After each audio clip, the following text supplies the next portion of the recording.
the President of the United States.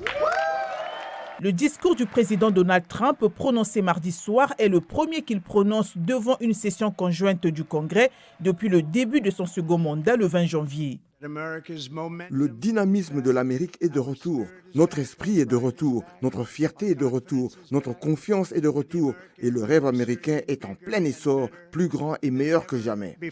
Mais à peine 5 minutes plus tard, le représentant démocrate Al Green du Texas commence à crier que Trump n'a, je cite, aucun mandat pour réduire Medicaid, le programme d'aide gouvernementale pour la couverture médicale des personnes à faible revenu. Monsieur Green, prenez place. Monsieur Green a été escorté vers la sortie. Monsieur Trump a mis l'accent sur les droits de douane élevés qu'il a promulgués mardi à l'encontre de la Chine et des voisins des États-Unis, le Mexique et le Canada. Ces trois principaux partenaires commerciaux des États-Unis ont menacé de prendre des mesures de rétorsion, ce qui a fait chuter les marchés financiers par crainte d'une nouvelle guerre commerciale. Il y aura quelques perturbations, mais nous sommes d'accord avec cela. Ça ne sera pas grand-chose. En début de semaine, Trump a suspendu l'aide militaire à l'Ukraine suite à la rencontre tendue de la semaine dernière dans le bureau ovale avec le président Volodymyr Zelensky au sujet d'un accord qui donnerait aux États-Unis des droits sur les minerais ukrainiens de terres rares. Cette rencontre s'inscrivait dans le cadre des efforts déployés par Donald Trump pour inciter Kiev à accepter un accord qui mettrait fin à l'invasion du pays par la Russie.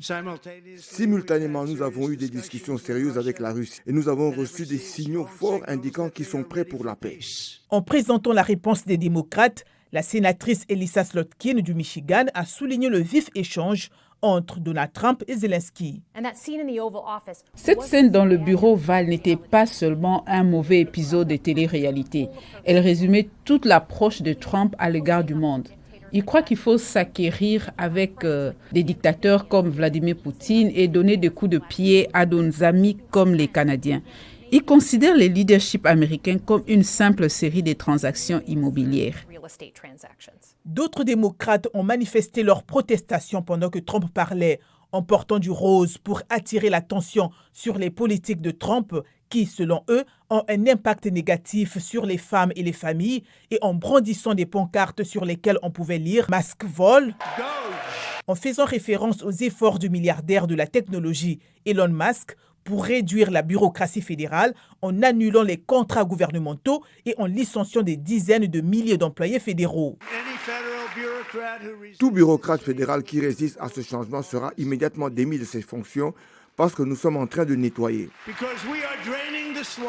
Encore une fois, la réponse des démocrates par Slotkin. Vous voulez réduire le gaspillage? Je vous aiderai à le faire. Mais le changement n'a pas besoin d'être chaotique ou de nous rendre au moins sûrs. Le licenciement inconsidéré de personnes qui travaillent à la protection de nos armes nucléaires empêche nos avions de s'écraser et mène des recherches pour trouver le remède au cancer. Pour les réembaucher 2 jours plus tard, aucun PDG en Amérique ne pourrait le faire sans être sommairement licencié. M. Trump s'est félicité de la baisse du nombre de migrants franchissant illégalement la frontière sud des États-Unis. Les médias et nos amis du Parti démocrate n'ont cessé de dire que nous avions besoin d'une nouvelle législation pour sécuriser la frontière. Mais il s'est avéré que tout ce dont nous avions vraiment besoin, c'était un nouveau président.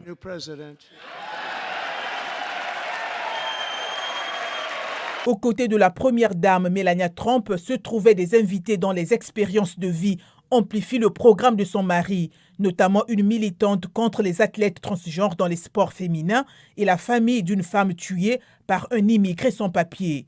M. Trump a réitéré ses appels à reprendre le canal de Panama et à s'emparer du Groenland, mais pas sa demande d'expulser les Palestiniens de Gaza. Il a parlé pendant 1h40, ce qui en fait le plus long discours présidentiel devant le Congrès.